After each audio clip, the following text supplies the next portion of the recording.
تو کیسے پڑھنا ہے، کہاں رکنا ہے، کیا کرنا ہے، الفاظ کیسے ادا کرنے ہیں، تو اس پہ آپ غور کیا کریں. اور لازمی ہر اسٹوڈنٹ غزل کو پڑھے.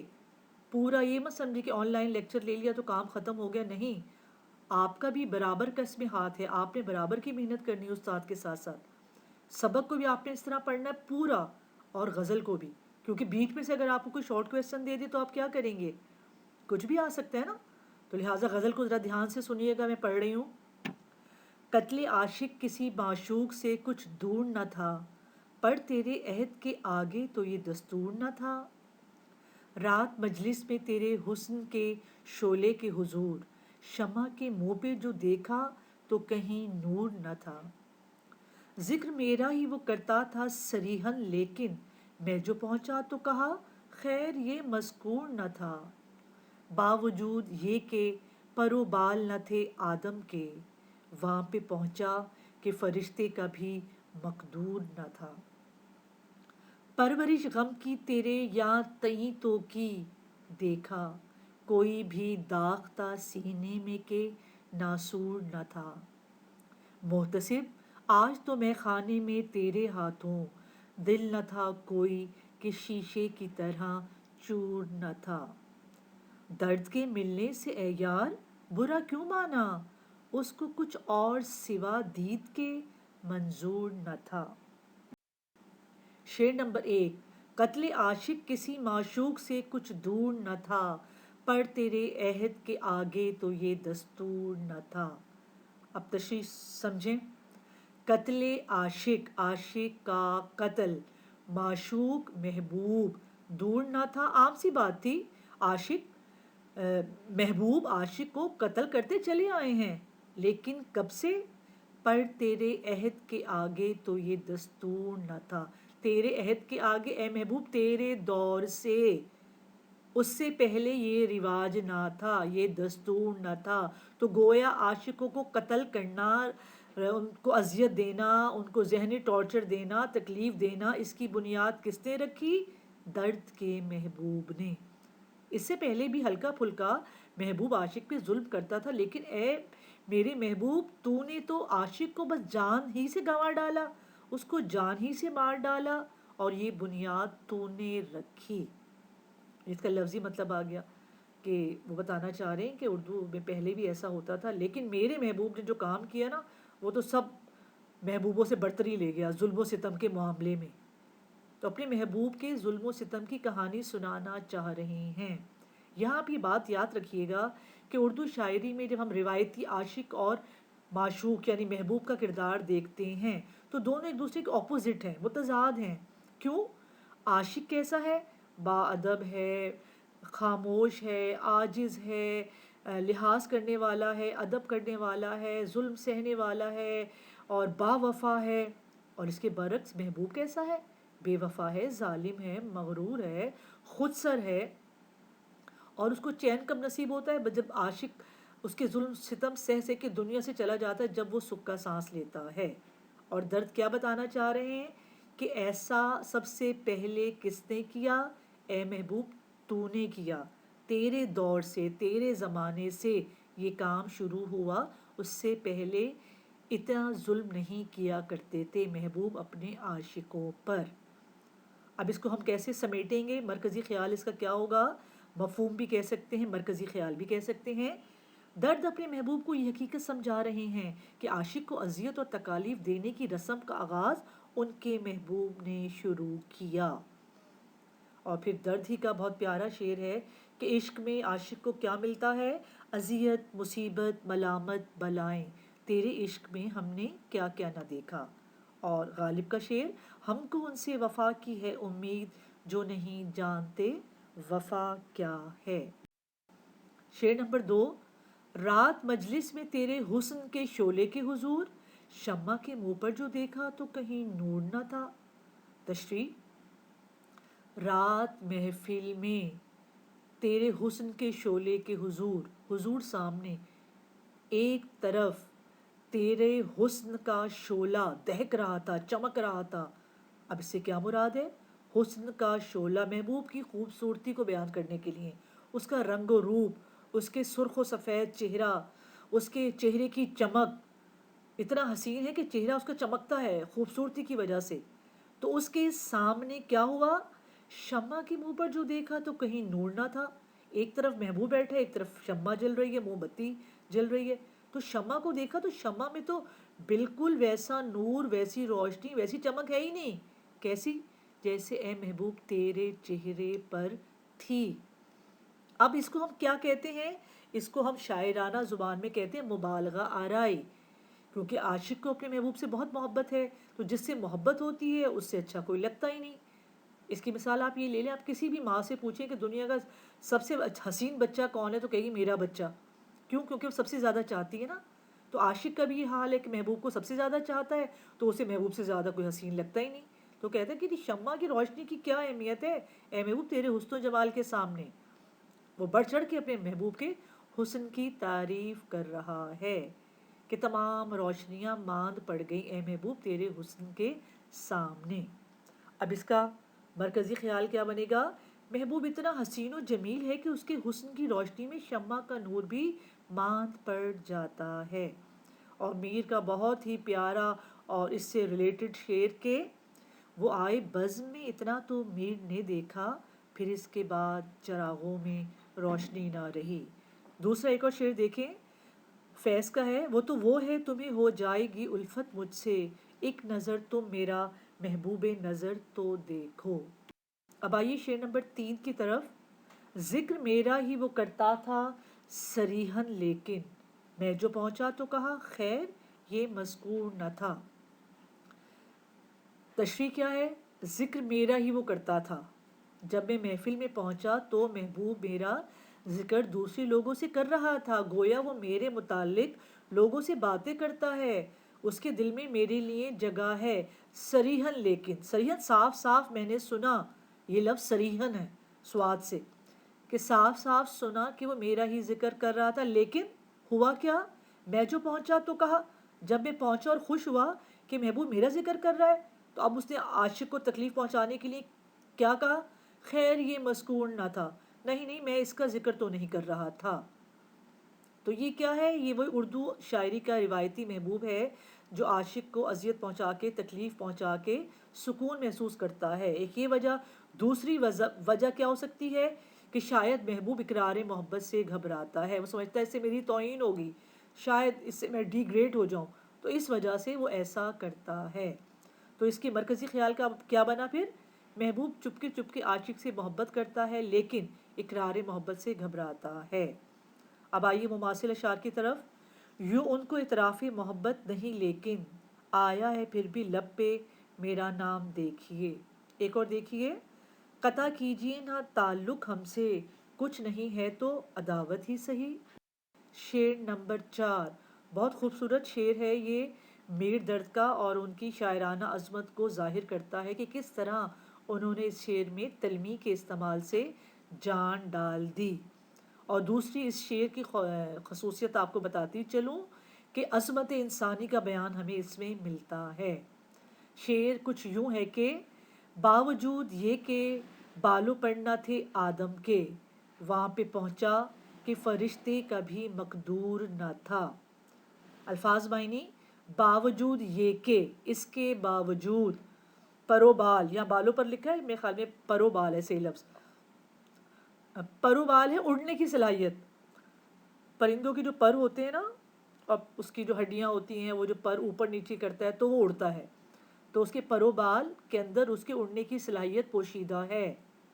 آدم استعارہ ہے، ایز اٹ از، انسان آدم کہہ دیا، سے مراد انسان ہے. اور یہاں کون سے خاص انسان مراد ہیں؟ یہاں مراد ہیں حضرت محمد صلی اللہ علیہ وآلہ وسلم. کیوں؟ کیونکہ اگلے مصرے میں واقعہ معراج کا ذکر ملتا ہے، تو انسانی عظمت بیان کی جا رہی ہے.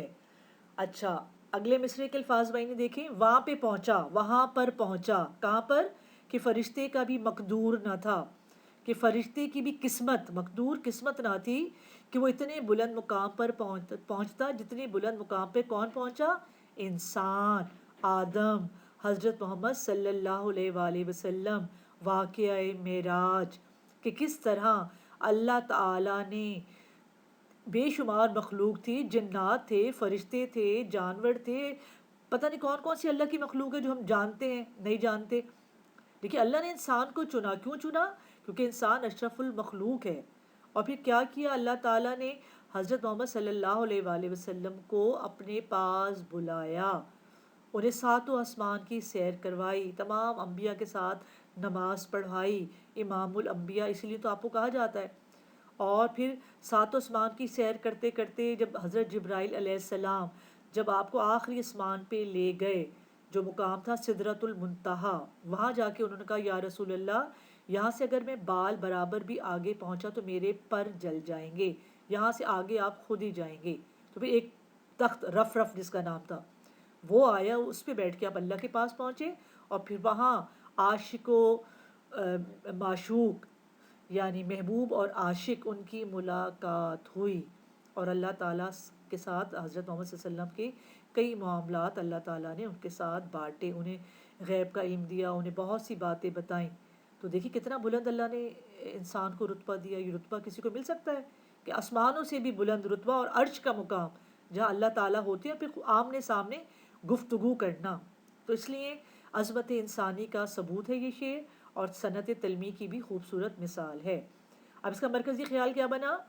انسان اشرف المخلوقات ہے، اسی لیے اللہ نے اسے اتنا بلند مقام عطا کیا اور اتنی بلندی پر بلایا جہاں تک پہنچنا فرشتوں کے بس میں بھی نہیں. واقعہ معراج اور تلمی. اب اس کے مماثل آپ دیکھیے. جلتے ہیں جبرائیل کے پر جس مقام پر، اس کی حقیقتوں کے شناسا تم ہی تو ہو. پھر ایک اور دیکھیے. زنجیر بھی ہلتی رہی، بستر بھی رہا گرم، ایک پل میں سوئے عرش گئے آئے محمد. شعر نمبر 5. پرورش غم کی تیرے یاں تئیں تو کی دیکھا، کوئی بھی داغ تھا سینے میں کہ ناسور نہ تھا. پرورش غم کی، اے محبوب تیرے غم کو پالا، یاں تئیں تو کی، یاں تئیں یہاں تک کی، اے محبوب تیرے غم کی پرورش یہاں تک کی. کہاں تک کی؟ دیکھا.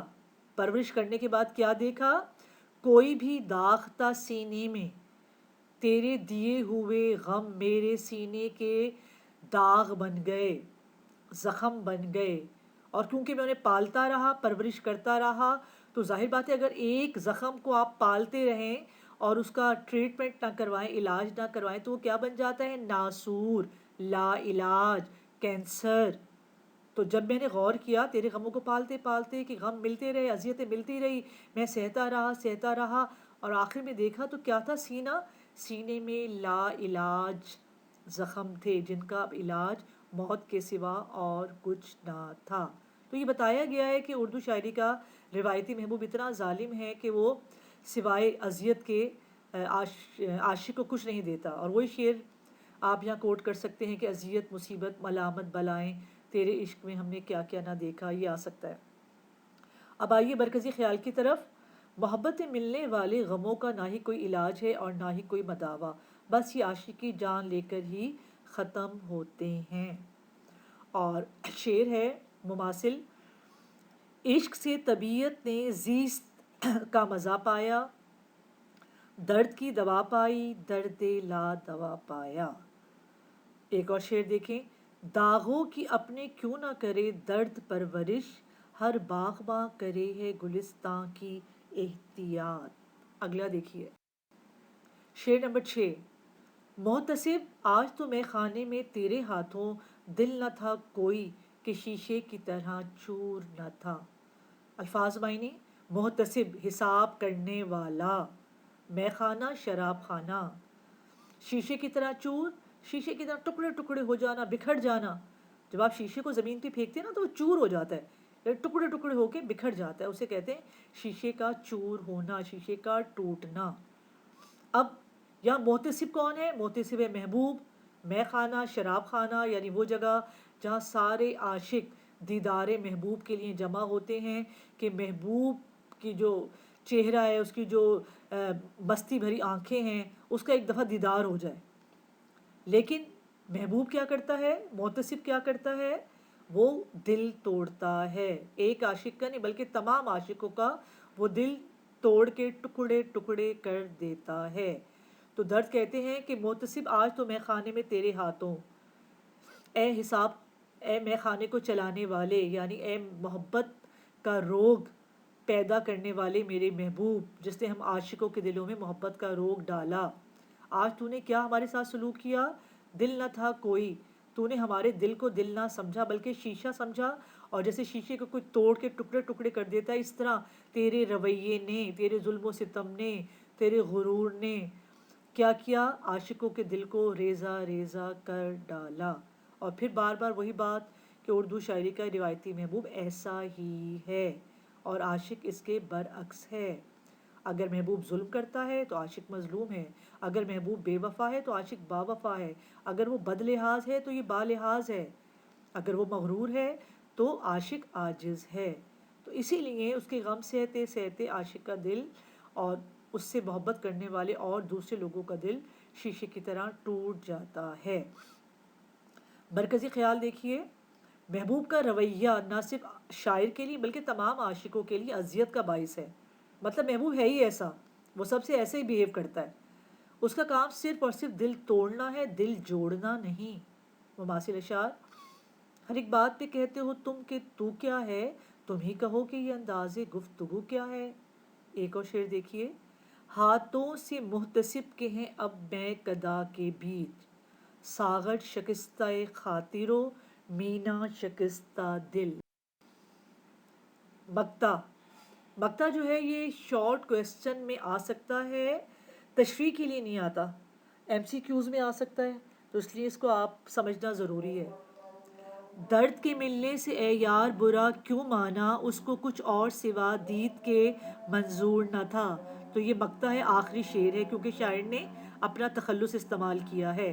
اور اس کا مفہوم کیا ہے کہ درد کی زندگی کا مقصد صرف اور صرف دیدار محبوب ہے، اور مماثل ہے ان کے دیکھے سے جو آ جاتی ہے منہ پہ رونق، وہ سمجھتے ہیں کہ بیمار کا حال اچھا ہے. اور تشریح مختصر، ہم اگر اس کا شارٹ کویسچن بنائیں تو تشریح یہ ہے کہ درد اپنے محبوب سے کہہ رہے ہیں کہ تم، میرا ملنا تمہیں برا کیوں لگتا ہے، میں تو صرف اور صرف تمہیں دیکھنا چاہتا ہوں، تمہارا دیدار ہی میری زندگی کی سب سے بڑی خواہش ہے. آگے چلتے ہیں. یہ آپ کا اسائنمنٹ ہے، آپ پوری غزل کو پڑھیں گے اور ساری تشریح کو سمجھیں گے، ان سوالوں کے جواب دیں گے، اور کنایا قریب اور کنایا بعید کی جو تعریف ہے یہ میں آپ کو گرامر میں کرواؤں گی.